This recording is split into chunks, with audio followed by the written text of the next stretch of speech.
Vamos abrir a palavra de Deus em Efésios, capítulo 6. Eu queria terminar a nossa exposição de Efésios hoje, mas olhando lá nos meus escritos, eu descobri que o meu sermão de Efésios 6, 18 a 20 era muito grande. Nós queremos passar um vídeo no final do culto. Então nós vamos dividir o sermão em dois. Eu vou pregar a metade e hoje a outra metade no domingo que vem. Nós teremos então 2 domingos para falar sobre oração. Eu quero ler o texto todo, Efésios 6, 18 a 20. Com toda oração e súplica, orando em todo o tempo no Espírito, e para isso vigiando com toda perseverança e súplica por todos os santos, e também por mim, para que me seja dado no abrir da minha boca a palavra, para com intrepidez fazer conhecido o mistério do Evangelho, pelo qual sou embaixador em cadeias, para que em Cristo eu seja ousado para falar como me cumpre fazer. Vamos lá. Deus, bendito seja o teu nome por causa da tua palavra fiel, que pode ser lida com liberdade, exposta, explicada e aplicada ao nosso entendimento de forma livre no nosso país, pelo menos por enquanto. Rogamos que nós façamos bom uso dessa liberdade fiéis do teu Evangelho no nosso ambiente, no nosso contexto de convívio e de testemunho. Ilumina a nossa mente, enche o nosso coração, a nossa alma do teu Espírito, faça uma fenda no céu e venha nos visitar, nós pedimos em nome de Jesus. Amém. Um homem chamado Mark Bilbeck escreveu um livro, na verdade 2, um se chama O Adversário e o segundo, Como Vencer o Adversário. Eu li os dois lá por volta de 1986, quando eu estava começando a minha caminhada de fé na liderança dos jovens da igreja que eu frequentava lá em Anápolis. Ao escrever esses 2 livros e comentando principalmente Efésios, capítulo 6, esses versos que nós temos aqui, ele diz que são 4 os segredos da vitória do cristão de acordo com Efésios capítulo 6. Primeiro, a nossa posição e o nosso relacionamento com o Senhor Jesus Cristo. A Bíblia diz, Romanos capítulo 5, versículo 1, justificados, pois temos paz com Deus pela fé, temos paz com Deus, acesso à graça e alegria até mesmo nas próprias tribulações. Nós estamos em Cristo. E Romanos 8, versículo 1, nenhuma condenação há para os que estão em Cristo Jesus. Não há nada que possa nos separar daquele que nos escolheu antes da fundação do mundo para pertencermos a Ele. Não há nada que possa nos separar daquele que, tendo nos escolhido antes da fundação do mundo para pertencermos a Ele, fez mais do que isso, derramou o seu sangue numa cruz por nós. Não há nada que possa nos separar daquele que, tendo nos escolhido, derramado o seu sangue, ainda nos selou com o Santo Espírito da promessa. Quem pode nos separar do amor de Deus que está em Cristo? Nem altura, nem profundidade, nem inimigo qualquer, nem a morte pode nos separar do Senhor. O que nos garante a vitória sobre o nosso inimigo Satanás é em quem estamos, em Jesus, e qual tipo de relacionamento nós nutrimos com Ele. Segundo, a obra e o ministério do Espírito Santo. Paulo diz em Romanos 5 que o Espírito Santo derrama o seu amor sobre nós todos os dias. Não é uma vez por semana, não é uma vez por ano, não é de vez em quando, é todos os dias. Todos os dias o amor de Deus é derramado em nossos corações pelo Espírito Santo da promessa. O Senhor Jesus, quando o Espírito Santo viria, Ele nos faria lembrar de tudo que Ele ensinou e Ele nos guiaria no caminho da palavra. E Ele quem nos equipa com os instrumentos para a nossa batalha. Terceiro, a armadura de Deus. A verdade, a salvação, a justiça, o Evangelho, a palavra de Deus, tudo isso, a paz que o Evangelho traz, tudo isso são armamentos de Deus que nós podemos usar para lutar contra o nosso inimigo e, depois de termos vencido tudo, permanecer inabalável. E por último, ele termina dizendo a oração. O instrumento que Deus nos dá e o qual nós utilizamos principalmente na batalha espiritual é a oração. A oração que nos chama para depender de Deus, para estar com Deus, para obedecer a Deus. E tudo que Paulo fala sobre a oração aqui está no verso 18. Com toda oração e súplica, orando em todo o tempo no Espírito, e para isso vigiando com toda perseverança e súplica por todos os santos. Tem como. Mas por que devemos fazer com toda oração, com toda perseverança, em todo o tempo e por todos os santos? Por causa do que ele diz desde o versículo 10, de que nós temos uma luta não contra homens, mas contra os principados e potestades do mal. E para vencermos nessa luta, temos que tomar toda a armadura de Deus e utilizar cada um dos seus instrumentos para poder vencer com toda oração e súplica, orando em todo o tempo, vigiando com toda perseverança e suplicando por todos os santos. Nós nos vestimos da armadura de Deus para resistir a Satanás e vencê-lo em nome do Senhor Jesus, quando e enquanto mantemos um ministério e uma experiência de oração frequentes na nossa vida, no nosso caminhar para com o Senhor Jesus Cristo. Então hoje eu gostaria de falar sobre 3 questões relacionadas a essa oração, e no próximo domingo eu quero falar sobre os últimos 2 e fechar a nossa exposição da Epístola aos Efésios. O primeiro ensinamento de Paulo, aqui nesse verso 18 até o versículo 20, é que a oração ela deve permear toda a nossa luta. Nós lutamos com oração, nós lutamos em oração, nós lutamos praticando a oração, porque a eficácia da armadura e os elementos que dela fazem parte depende da nossa vida de oração. De como que nós oramos. Quando oramos, os nossos olhos espirituais são abertos para ver e discernir que estamos de fato no meio de uma batalha. A oração nos dá a disciplina necessária para lutar e vencer. Por isso Paulo diz que essa oração que deve permear toda a luta, ela deve ser toda a oração.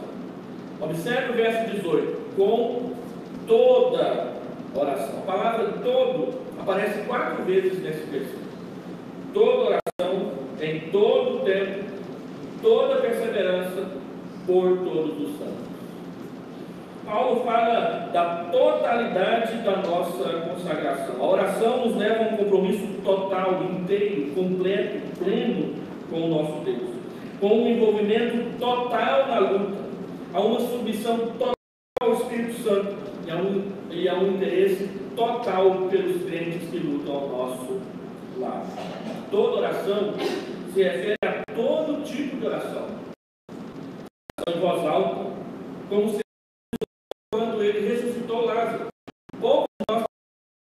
Ali no texto diz que ele orou olhando para cima e deu um brado.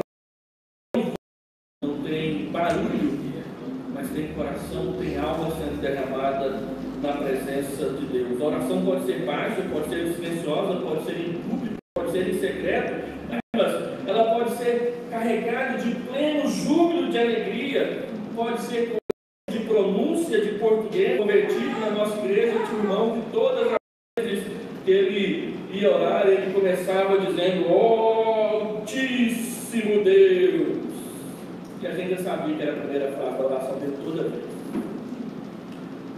Não importa. O Senhor Jesus, quando ensina os seus discípulos a orar, ele não diz de que jeito que deve ser a oração, ele só diz que eles devem orar. Nosso maior problema não é se a gente ora certo ou se a gente ora errado. O nosso maior problema é que a gente ora pouco. Esse que é o nosso maior problema. Não importa se a oração está cheia de doutrina e você aprendeu a ler os livros de teologia sistemática da igreja antes de fazer a sua primeira oração.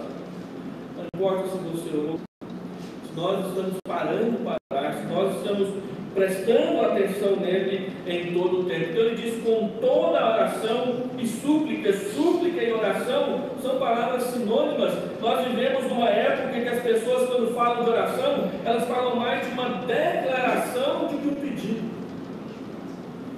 comum nós ligarmos a televisão e ver que os profetas do neopentecostalismo oram na televisão. Eu tive que ver de forma ridícula um pastor conhecido, famoso, que tem a maior gama de horários na televisão, de repente chegar lá e, orando por uma pessoa enferma, dizer assim para Deus: Senhor, eu não estou te pedindo, eu estou te mandando por essa pessoa. No entanto, quando Elias, aquele profeta que fez sair descer fogo do Senhor, ele disse: responde-me, Senhor, responde, porque eu estou fazendo isso porque o Senhor mandou. Se Deus não respondesse, Elias estava no sol rajando. Tinha só 450 profetas prontinhos para resolver dar cabo na vida dele. E Deus respondeu.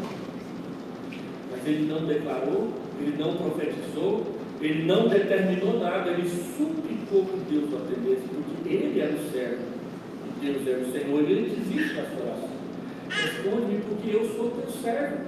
Estou fazendo essas coisas porque o Senhor mandou, e não porque eu quero aparecer diante de todas essas pessoas. Ele suplica. A súplica enfatiza o rogar a misericórdia de Deus. Em tempos de confissão positiva, de declaração de vitória, de orações de guerra, Paulo nos lembra que o poder é exatamente a nossa dependência de Deus. Nós dependemos de Deus, nós carecemos de Deus, nós precisamos de Deus. E se nós não nos apegarmos a Deus, nós perderemos a batalha. A súplica revela a humildade, que é contrária à arrogância e que quebra a arrogância. A súplica mostra o realismo da fé, que nós estamos no meio de uma luta sem enfeites. Que embora o nosso desejo seja que as pessoas que nós gostamos sejam curadas, elas continuam padecendo debaixo das suas enfermidades. Muitas vezes. E aí de repente algumas pessoas vêm na televisão e com arrogância dizem: eu nunca fiquei doente porque eu tenho fé em Deus. E aí depois nós ficamos sabendo que essa mesma pessoa, às escondidas, se interna no hospital com nome falso, porque havia dito na televisão que nunca tinha ficado doente porque tinha fé forte. Então, meus irmãos, a palavra de Deus diz que para nós vencermos, nós temos que aprender a suplicar, e é com todo tipo de súplica, de todas as formas que o nosso coração encontrar, de buscar a Deus, de confiar. A oração deve permear a luta inteira do começo ao fim. Segundo, a oração ela deve ser constante. Versículo 18, Paulo diz que nós devemos orar com toda oração e súplica, mas ele também continua dizendo que nós devemos orar em todo o tempo, com toda oração e súplica, orando em todo o tempo no Espírito. O que quer dizer isso? Duas considerações. Dizer que nós devemos orar em todo o tempo, Paulo está dizendo que nós devemos aprender a orar quando estamos dispostos e quando não estamos dispostos. Nós não vamos orar simplesmente quando quisermos, nós vamos orar também quando precisarmos. Nós vamos orar quando outros precisarem.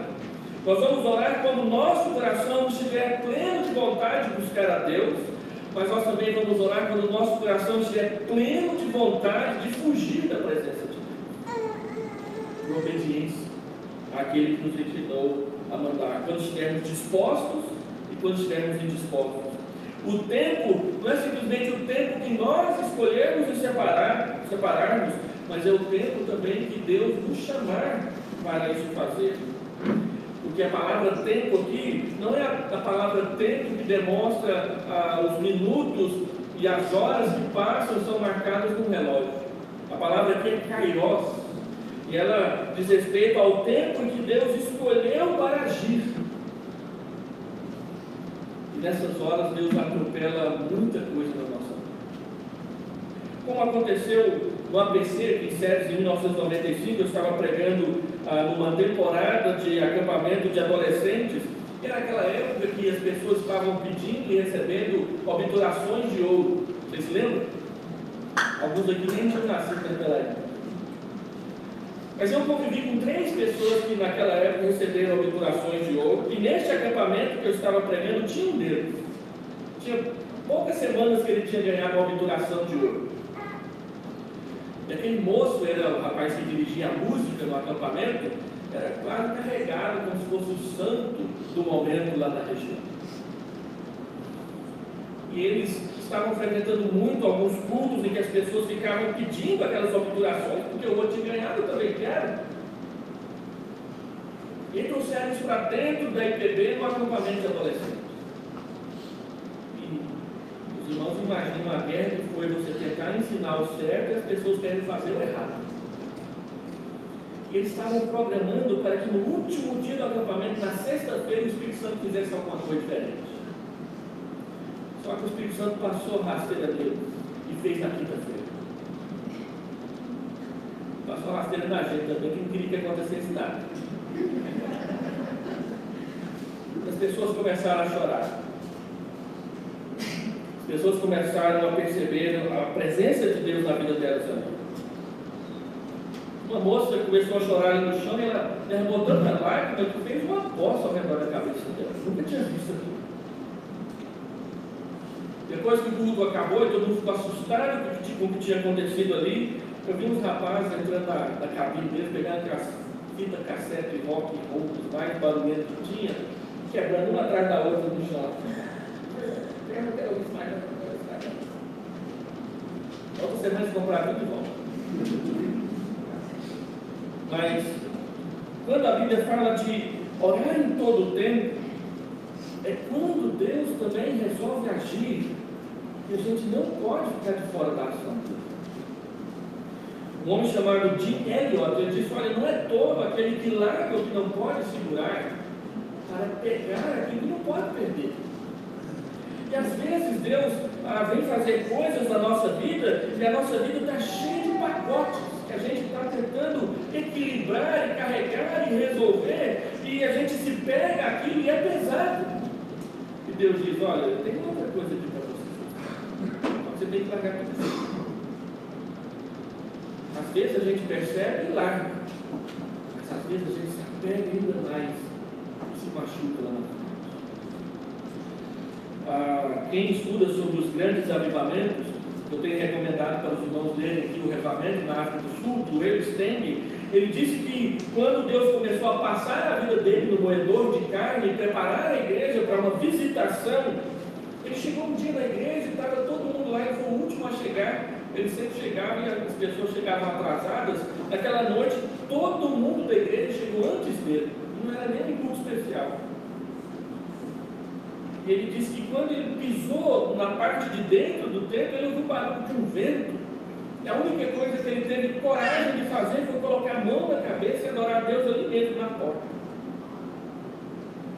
Depois Deus começou a fazer várias visitações na vida desse homem, no ministério dele e daquela igreja. Mas ele disse que nessa noite, tudo parece que não acabava. Ninguém queria ir embora.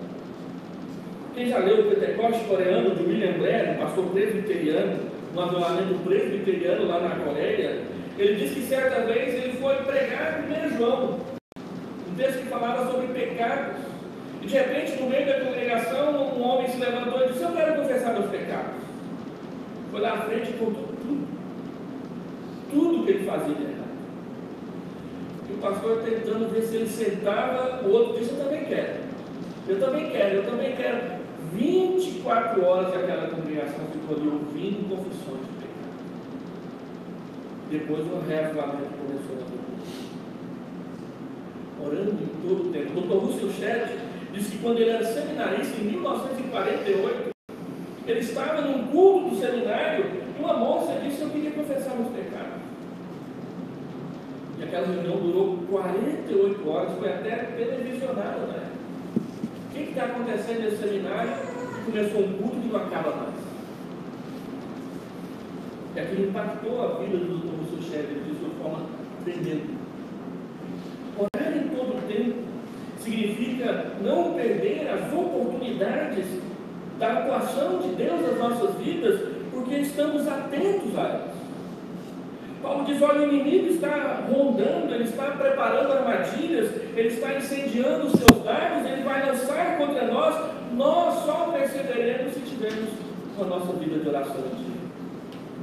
Senão ele nos machucará, ele nos derrubará, ele nos envergonhará publicamente.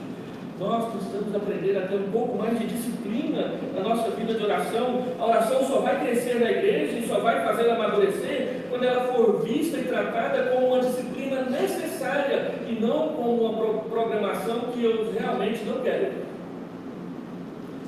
Quando nós convocamos reuniões de oração, é batata.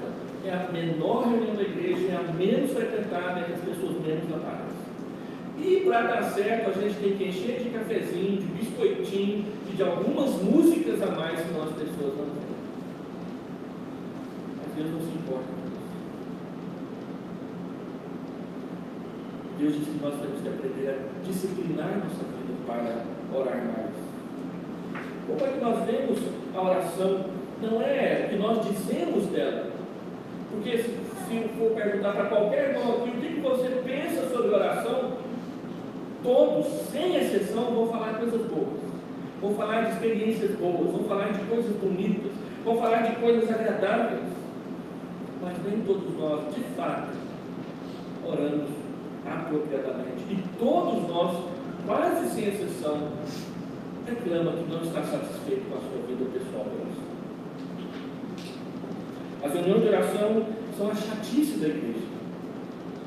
Nós pensamos. Para se fazer presentes é preciso complementá-las com algo mais. Enquanto que o melhor é simplesmente estar na presença de Jesus, porque preciosas são as horas na presença de Jesus.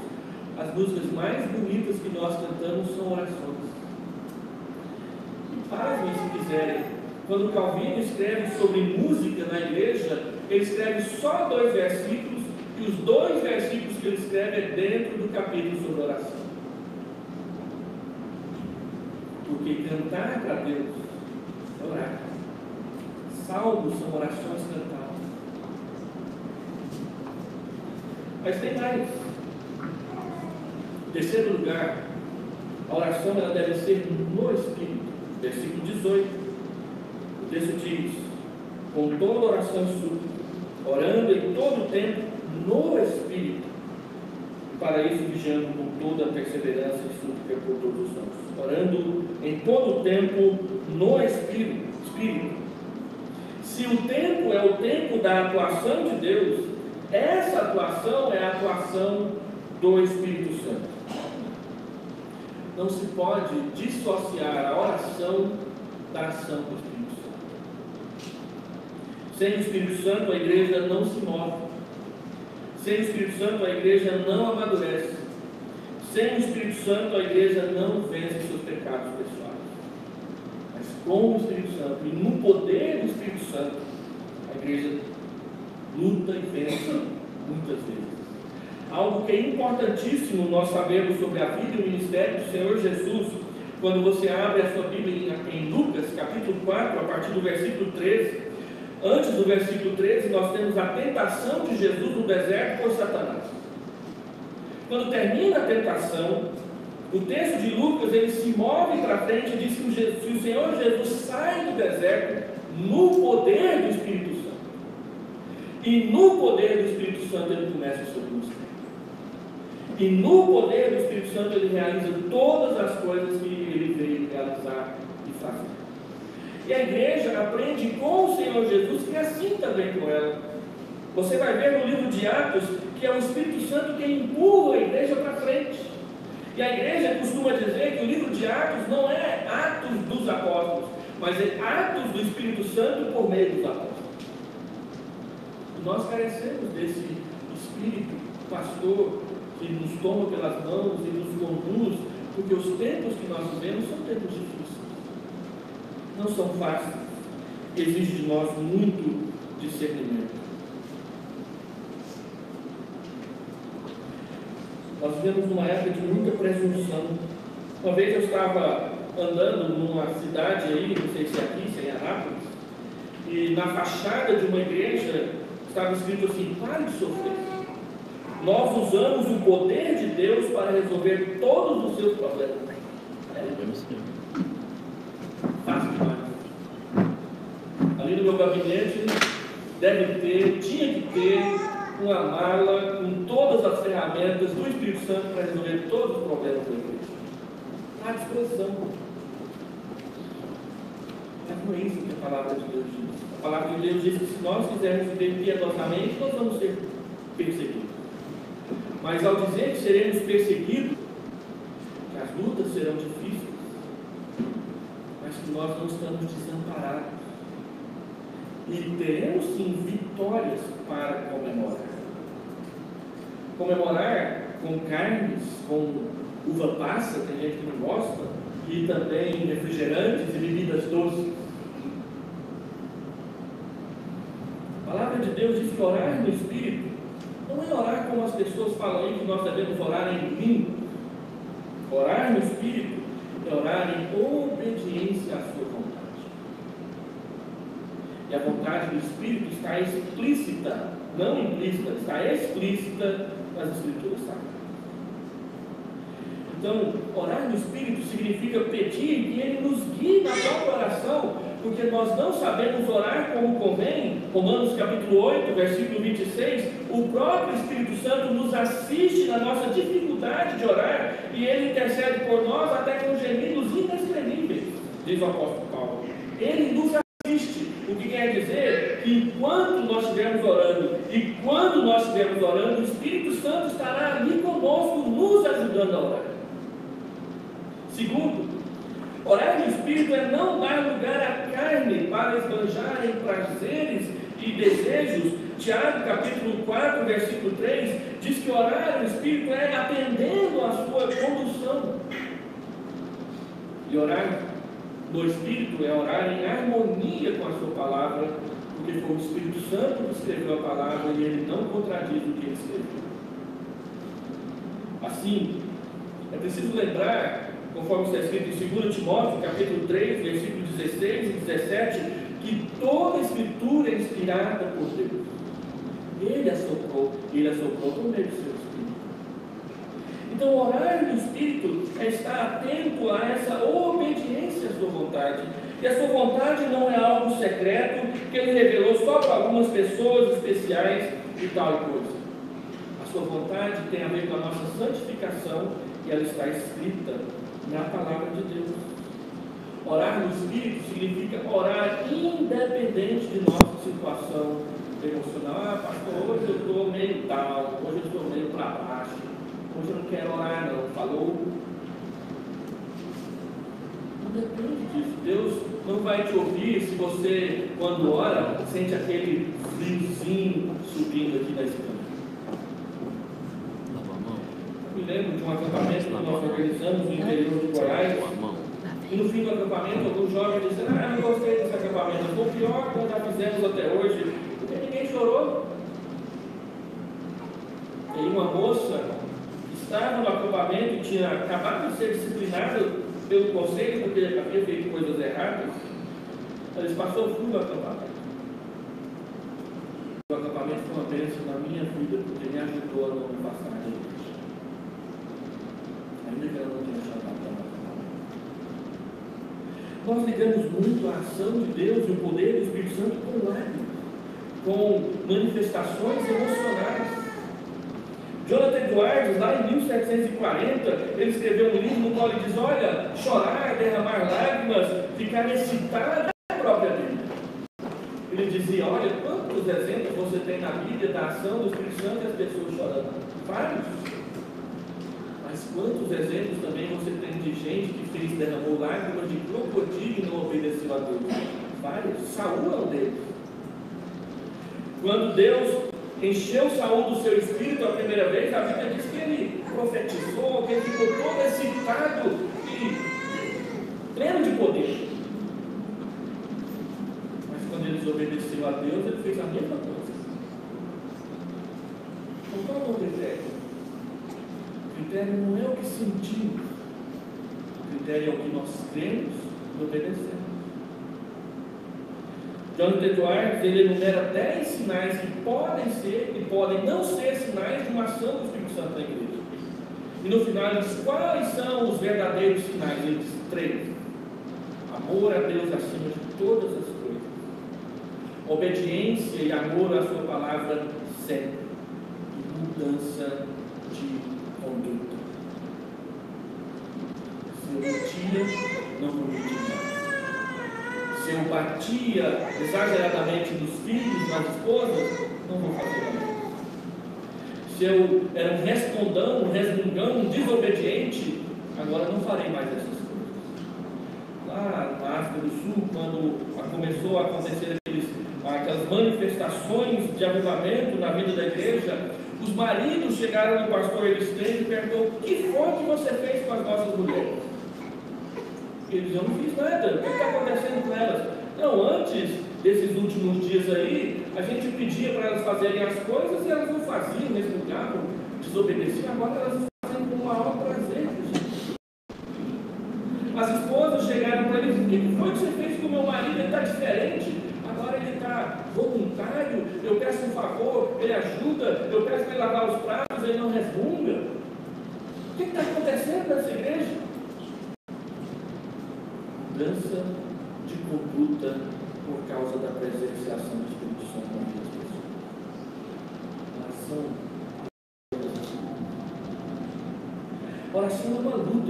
Paulo diz isso em Colossenses capítulo 2, versículo 1, não é um parque de diversões.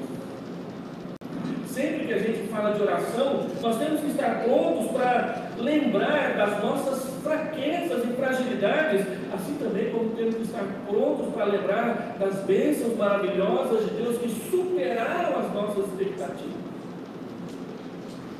O que determina a espiritualidade de minha oração não é o meu estado de espírito enquanto eu oro, mas a minha obediência de soldado é a aprovação do general que é Cristo.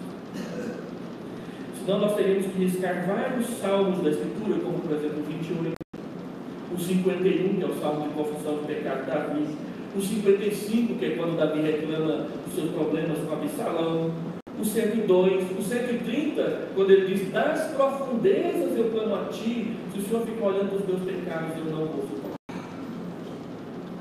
E outros mais.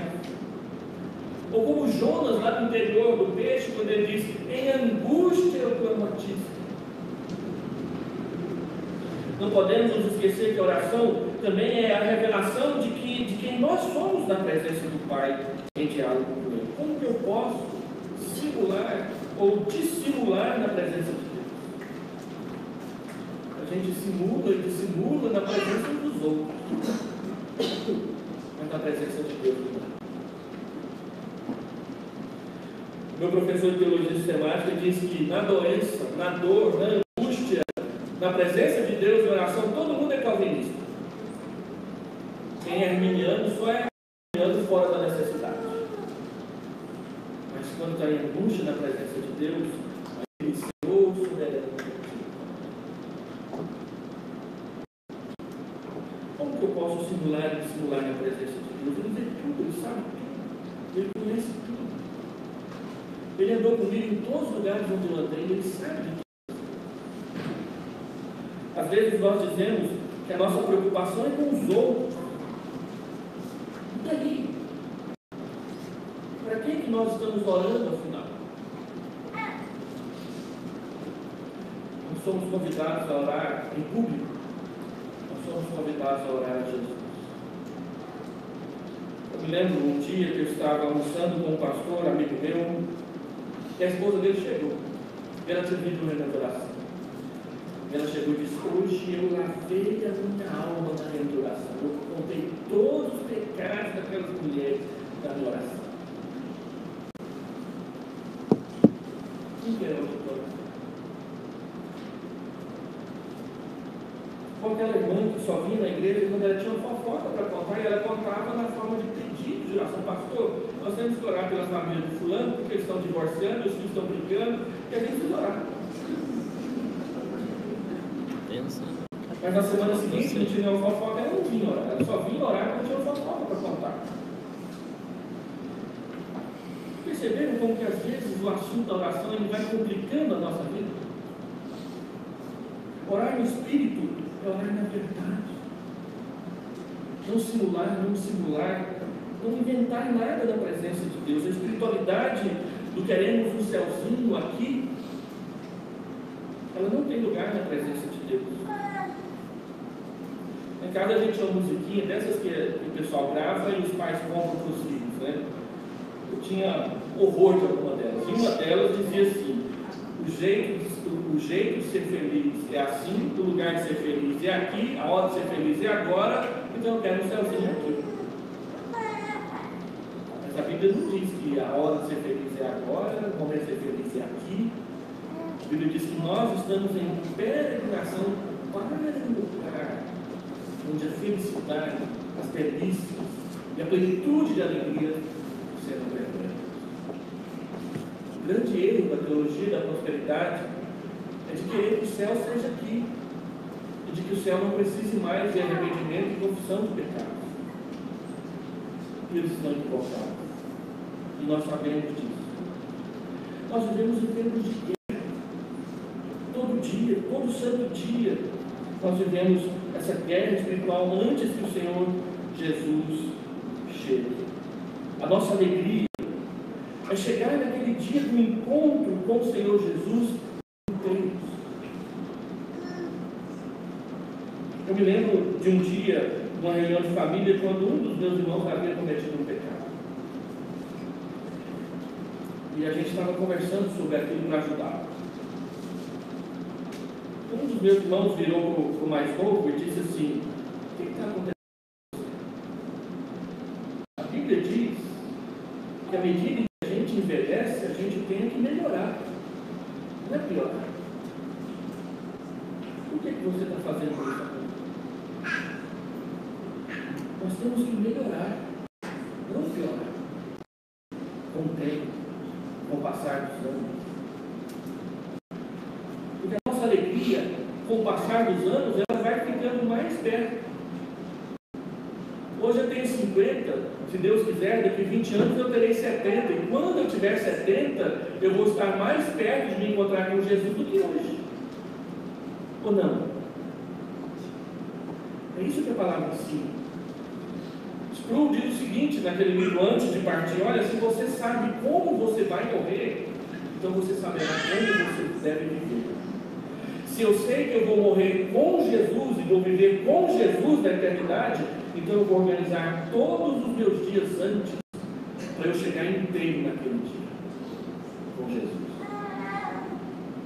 Minhas compras, meus negócios, meus estudos, minha vida vai ser reorganizada por este, que é o sonho e o desejo maior do meu coração, que é estar com Jesus. Eu gostaria de concluir. Se a oração deve permear a nossa luta, então nós temos que reconhecer que precisamos orar. Talvez não seja necessário abrir novos espaços de oração e de repente dizer: olha, a partir dessa semana, todos os dias, 5 horas da manhã, nós vamos estar aqui com a mosaico aberta para a gente orar igual os coreanos oram lá na Coreia. Um monte de igreja aqui em Goiânia já tentou fazer isso. Eu já tentei fazer no interior de Goiás, não deu certo. Embora a gente não precise orar às 4 da manhã, às 5 da manhã, às 6 da manhã, como os irmãos da Coreia fazem, não muda o fato de que nós precisamos orar. E de que nós, brasileiros, e de que nós aqui na Igreja Mosaico, precisamos encontrar o nosso tempo de oração, para gastarmos tempo orando na presença de Deus. Nós precisamos praticar mais isso na presença do Senhor. Se a oração precisa ser constante, como que eu vou fazer para não desistir logo? Lembra do Getsemane? O Senhor Jesus chega com os discípulos e ele diz: olha, fiquem aqui enquanto eu vou ali orar. E ele foi orar. E quando ele voltou, estava todo mundo dormindo. Lucas, que é bonzinho, ele diz que eles estavam dormindo de cansado. Mas eles estavam dormindo. E o Senhor Jesus diz: olha, vigiem e orem, para que vocês não entrem, não caiam em tentação. Tem horas que a gente para de orar, tem horas que a gente desiste de orar, e aí a coisa passa. Bíblia diz que nós precisamos perseverar. A única forma de nós animarmos uns aos outros é nós, e só faremos isso quando deixarmos de lado as nossas briguinhas de irmãos. Por que muitos de nós não queremos estar juntos? Porque a gente tem brigas uns com os outros. Não, aquele irmão chato, vai para lá, pastor é um chato, garrocha. Quando ele vai lá, a oração dele é grande, não aguenta. Coisas desse tipo. Aquele irmão que fica olhando para o meu sapato, parece até que ele queria comprar um mais caro do meu. Os irmãos acham que não tem isso aqui. Se querem ver se tem ou não tem, vem na igreja em dia de casamento. Conversa com as irmãs na porta da igreja em dia de casamento. É só fecha. E nessas discussões saem brigas. E nessas brigas sai má vontade. E nessas más vontades, as reuniões de oração murcham na vida da igreja. Terceiro, se a oração precisa ser no Espírito, então a gente precisa aprender a andar com ela. Como é que anda com o Espírito Santo? A Bíblia diz que ele sopra como o vento. O vento, na mesma hora, está para cá, ele muda para lá. Então a gente tem que ficar atento. Para que nós possamos andar com o Espírito Santo, nós precisamos conhecer o que a Bíblia fala sobre ele. Ter o seu selo no nosso coração como marca do nosso batismo. Você tem? Você já pediu batismo para a sua vida, para a sua casa? Deixar-se encher por ele através do seu fruto, aprendendo a amar, a viver alegria, a praticar a bondade, coisas do Espírito Santo. Dedicar-se ao serviço da sua obra na igreja por meio da capacitação dos seus dons, o que foi que o Espírito Santo te deu para você dar para a igreja. Porque os dons que ele nos dá para servir. Então, cada membro da igreja recebeu alguma coisa, algum dom do Espírito Santo para oferecer em serviço para a igreja. Você tem que descobrir qual é o seu. Viver em comunhão com os outros, estando sensíveis ao toque amoroso do Espírito, não ficar enciumando o Espírito Santo, apagando a sua influência na vida da igreja, dando mais ouvido às pessoas do mundo do que às pessoas de Deus. Tiago capítulo 4 diz que o que causa ciúme no Espírito Santo é a amizade do mundo. Tem como nossos melhores amigos aqueles que odeiam e detestam a Deus. Não entristecê-lo com as nossas palavras torpes. Não entristeçais o Espírito de Deus com o qual foste selados. Paulo fala isso depois, lá em Efésios 4:30, depois do versículo 29. Não saia da vossa boca nenhuma palavra feia. Palavrão, xingamento, briga, gritaria, essas coisas. Tem gente que acha que adolescente da igreja ficar falando palavrão é coisa natural, é cultura brasileira. Não é não. É falta de vergonha na cara e de pai e mãe que não lavou a boca do adolescente com sabão. Eu me lembro quando eu era pequeno, lá em casa meu irmão aprendeu a falar a palavra capeta. Se a gente brigava com ele, ele falou capeta. Minha mãe fala de novo para você ver. E ele falou, e ela lavou a boca dele com sabão e ele não falou mais. Lá em casa não era permitido palavrão. O palavrão mais feio que meu pai falava é quando ele ficava chateado com a gente e falava assim, seu chapéu atolado. Agora adulto que eu vi descobrir o que é chapéu atolado, aquele chapéu enfiado na cabeça. Era assim na casa. Não deixava. Agora na igreja não. Toda hora sai um palavrão feio. E a gente diz que é cheio do Espírito Santo. Não dá. A palavra de Deus diz, olha, ouça o Espírito. Ande com o Espírito. Deixe ele te deixar. A experiência, meus irmãos, é transformadora. É abençoadora. Eu me lembro, eu termino esse sermão citando essa experiência de Moisés. Claro que eu não estava lá com ele, né? Mas Moisés, lá em Êxodo 6, ele está na presença de Deus. Ele está vendo uma sarça pegando fogo que não se queima. E ele então diz: deixa eu ver essa maravilha. E aqui eu me guio pelo desenho animado O Príncipe do Egito, do Spielberg. Quando Moisés se aproxima para ver aquela sarça se queimando, Deus diz: olha, tira a sandália dos pés, que é santo. Ele tira imediatamente. E quem assistiu o desenho animado vê como que Moisés afobadamente tira a sandália.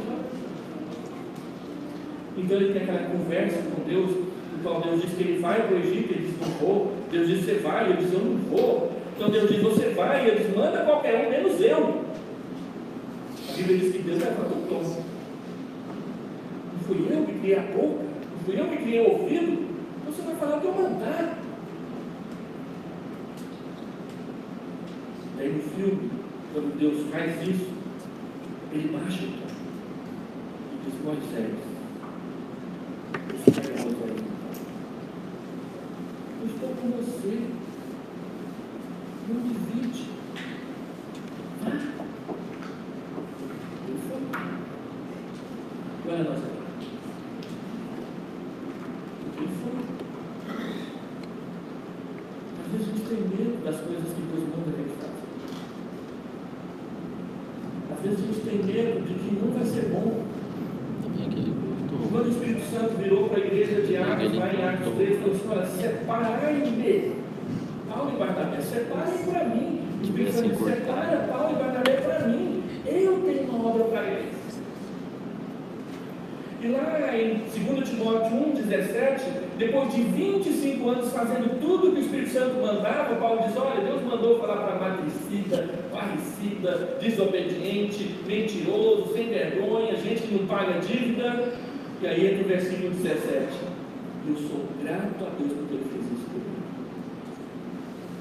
Ele não reclama, ele não murmura, ele disse: Deus foi bom para mim.